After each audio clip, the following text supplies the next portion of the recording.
Aie confiance en toi. Qui n'a pas encore eu droit à cette phrase? Maintenant, à combien cette phrase vous a réellement donné confiance? Moi non plus. Parce que si la confiance en soi se décrétait, il suffirait de se regarder dans le miroir chaque matin et de dire « Aujourd'hui, j'ai confiance », et le problème serait réglé. Mais si vous prenez le temps de m'écouter, ne serait-ce que par pure curiosité, c'est que vous savez déjà que ça ne marche pas comme ça. On nous a vendu un mythe. Le mythe selon lequel la confiance en soi serait une qualité que certains ont et que d'autres n'auront jamais.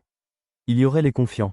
Et les autres, ceux qui lèvent la main sans hésiter, ceux qui parlent fort, ceux qui semblent sûrs d'eux en toutes circonstances. Et puis il y aurait nous, ceux qui doutent, ceux qui hésitent, ceux qui attendent de se sentir prêts. Mais la vérité, c'est que la confiance en soi n'est pas un trait de personnalité. C'est un résultat, et surtout, elle dépend du contexte. Je peux être très confiant avec mes amis et perdre tous mes moyens devant un public. Je peux être à l'aise dans mon travail et totalement perdu dans une situation nouvelle. Donc non, la vraie question n'est pas « Est-ce que j'ai confiance en moi ?» mais plutôt, comment la confiance se construit-elle? Imaginez un instant que la confiance en soi soit une maison. Personne ne commence par le toit.